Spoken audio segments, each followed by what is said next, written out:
everybody, I'm Anna, one of the two mythical unicorns. Welcome to our channel, and today I am making a review of Shazam. So Shazam is apparently part of the Justice League. That is the DC one, right? Yeah, so he's part of the Justice League, and I got to know that yesterday, and I went to see the movie today, and that is all I know about Shazam. So we'll just get right into the plot. The movie starts in a car with a boy in the back seat and then his older brother and his father in the front seat. And his name is Thad, and he's quite younger than his older brother, and both his brother and his father are kind of mean to him, like really mean. And he has this magic 8-ball, and his father says you can't bring any toys to grandpa's, but it's Christmas. But no, he's not allowed. So his brother takes the magic 8-ball, shakes it around, throws it back, and then it's broken. It shows these different symbols in the back, not the usual text. And then all of a sudden his father and his brother disappear. The whole car is covered in ice, and he's somewhere else in a magic cave with an old man with a big lightning bolt on his chest and a magic staff, and there are some stone statues along the wall. And this wizard, old wizard with a lightning bolt, he says that he is looking for someone who is worthy, and that the stone statues along the wall are the 7 deadly sins, and he tests Thad to see if he is worthy. It turns out that Thad is not worthy.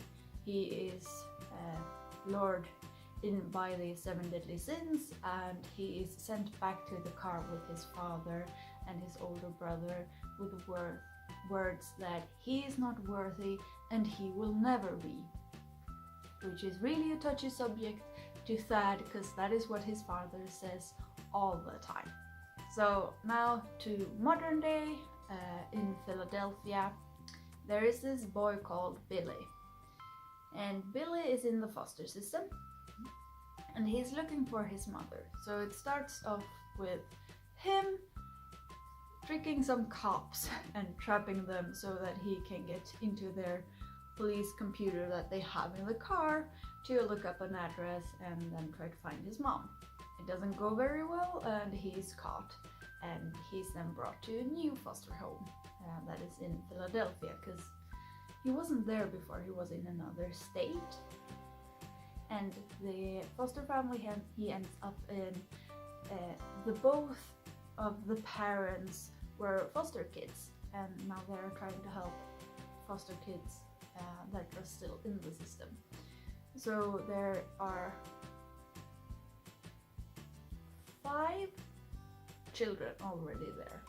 So Billy, he gets to share a room with one of these children, a boy in his own age, sort of. They are about 14.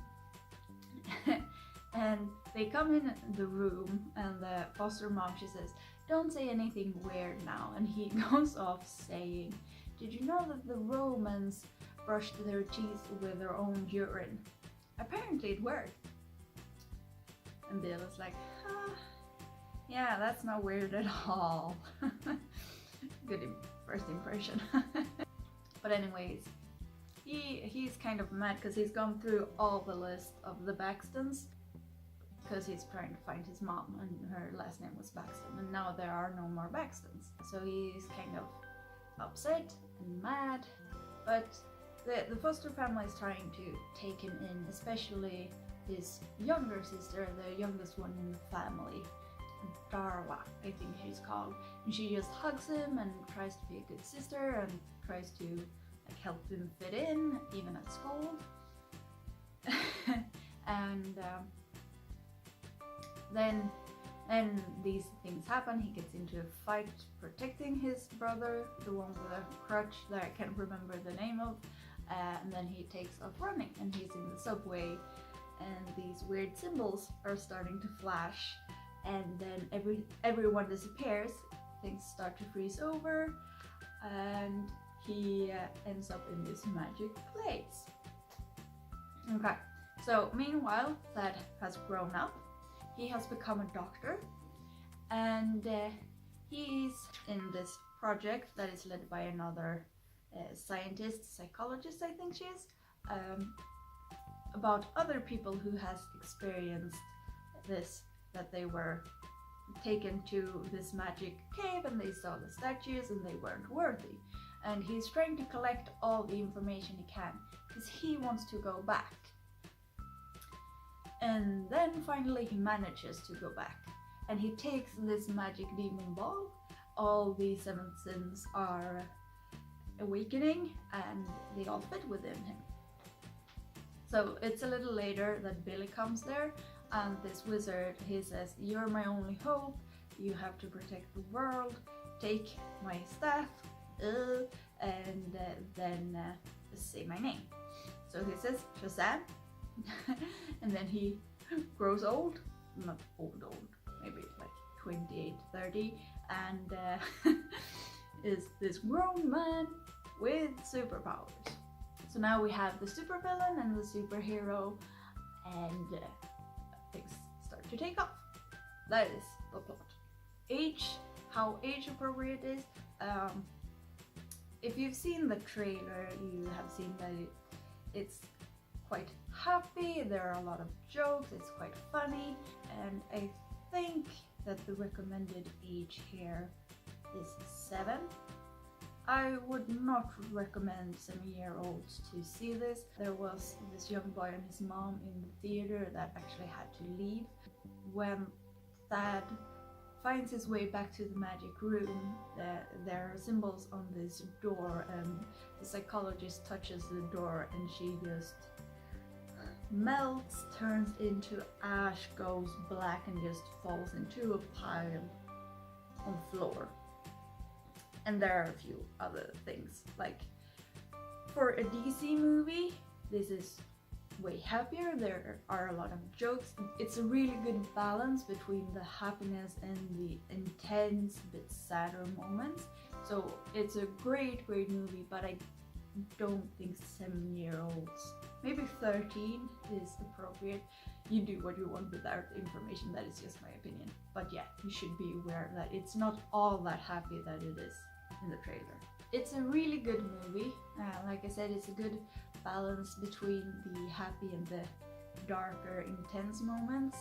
A lot of DC movies in the past have been really broody, really dark, moody, emotion, baha, poor me. But this one is not that. There are many jokes, many funny moments, laughing out loud, and it's a really good movie, good plot, exciting.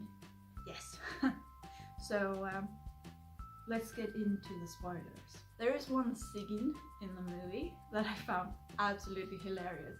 So Billy has just turned into Shazam, the big dude, and he's running around with his brother, one with a crutch. I have to figure out what his name was. Yeah, it's not gonna happen. I'm gonna remember it 2 minutes after I'm finished here. Well, and they are going to the store, and what do 14-year-olds want when they suddenly have a big body? Oh yeah, they want to go to a strip club and they want to buy beer. So they are in the store to buy beer. And 2 robbers come into the store and are going to rob the poor girl in the register. And at first Billy tries to hide, and then like, oh yeah, I'm a superhero, I'm gonna go in and stop this. So he does, and it's like, oh, stop this, yeah, no, this is not good. He steals the gun from one of the men. The other one shoots him. He's like, ah, and then the bullet falls to the floor. So he's bulletproof. Oh yeah, go ahead, shoot me all you want. And they shoot him, and he's like, oh yeah, I'm fine. And the other kid is just filming this as proof that he's bulletproof. And then the kid goes, but we don't know if you're the one who's bulletproof or if it's the suit. You should shoot him in the face. What? Why should you shoot him in the face? Don't do that. That kills people. And Billy's like, yeah, we need to try that. Shoot me in the face. Wait, what? In the face? And then they start shooting me in the face. And I just found it hilarious. And they're just so stupid. And he goes like, oh, it tickles. I don't know if it's just me. I found it hilarious. I thought it was so good. So in the beginning, when Billy has all his powers, he's this happy kid and he tries to use it and he does it with his foster brother. But then after a while, he kind of gets high on this thing with having a superpower, and he kind of leaves his foster brother behind and does his own thing. And I do understand that. It feels very believable because he's been alone since he was like 3 when he got lost in a carnival. And I just have to say that there's a carnival in the end. I'm gonna forget it otherwise. And it's called Philadelphia Holiday Carnival because it's in Philadelphia. Like, you can chill here. I thought that was funny. Okay, yes, side notes. It was just a little detail. If you missed it, like, you can go back later and like, Philadelphia. Yeah, like, yes, chill here. Okay. So he got lost on the carnival when he was like 3. And he hasn't had any attention since then. He has just been into foster homes and he's been looking for his mother and no one believes that she's looking for him. So now he's getting all this attention and he can finally for real take care of himself. And he just feels strong, and I understand that he's just doing that and he's just playing around. He's finally being allowed to just be independent, and then at the same time he's being a kid. And then it goes south, and yes, like, not very good. But yeah, I understand the development. It was the right way to go. And then we have, because we were discussing this, and there is this moment in the movie where the Asian kid who loves video games has found Billy's birth mother, and she has changed her name back to her maiden name, and that is why Billy couldn't find her. And the Asian kid, because I can't remember his name, I suck at names. If you've been here before, you know this. So he has found her and he says, well, I've played this and this video games and I picked some things up, and yeah, I managed to hack it to the FBI database. Here you go. And that is, my interpretation of this is that, well, he knows a lot more. He's just trying to explain his knowledge away, like, oops, I played games and I accidentally learned this, just to keep his back clear. Not that he actually played 2 games and managed to hack into the FBI database. And that is my interpretation of that. And when I said that, Alex said it makes sense. And then we have the family drama, that the foster parents, they're trying to take Billy in, and he's resistant because he wants to find his mom. Of course he wants to find his mom, but he's at the same time developing these relationships with the siblings in the foster home, though he's trying not to, and he's really trying not to acknowledge it, but he does. But at the same time, he really wants to find his mom. And then he finds his mom, and she doesn't really want him. And that made me so sad, and you can just see Billy's heart breaking. And then he says, well, yeah, you don't worry about it. I just wanted to tell you that I'm fine, and now I have to go back to my real family. And he just has this kind of breakthrough that there's actually someone who wants him, and that he should go back to them. And obviously there's a whole lot of other emotions and it's a bigger thing, but it was heartbreaking and sad, and sometimes at the same time it felt like a relief that he found his family. He actually has somewhere that he belongs, and a family and all that, and that was quite beautiful. And then he rushes home to save his siblings. And the kid with the crutch, that I can't remember what he's called, is this kind of scrawny, curly hair, a bit nerdy, a little pale, and I thought to myself, oh, it's too bad this movie wasn't made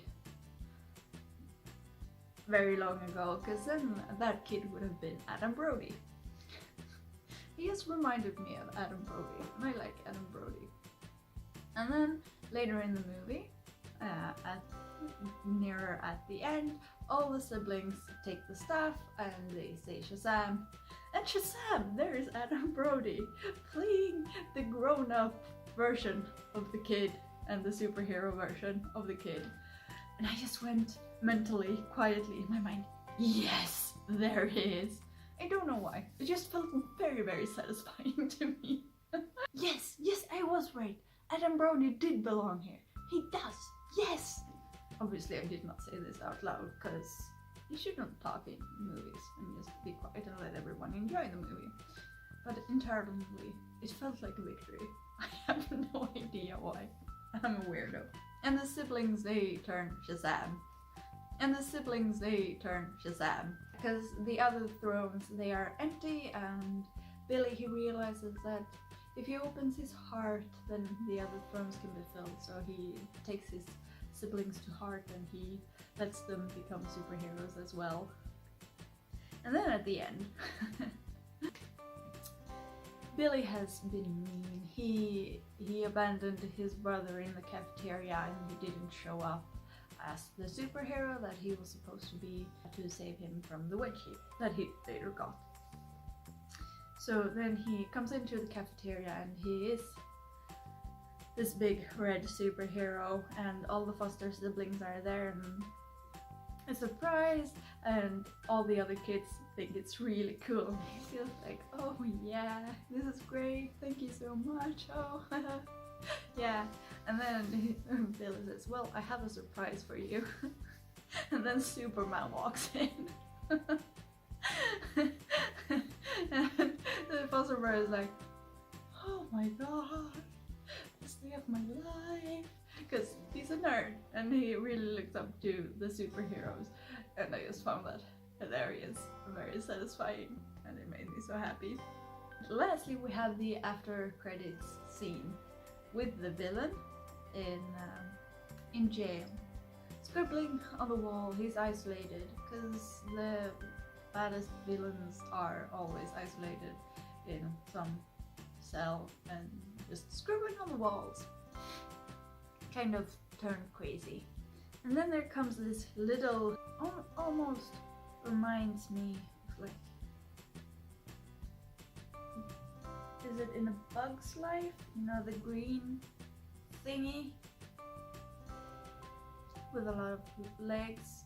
Like, I don't know if anyone understands this explanation. I don't know how to make it, because I'm not sure. I think it's from A Bug's Life, and I don't really remember A Bug's Life, so I can't say it.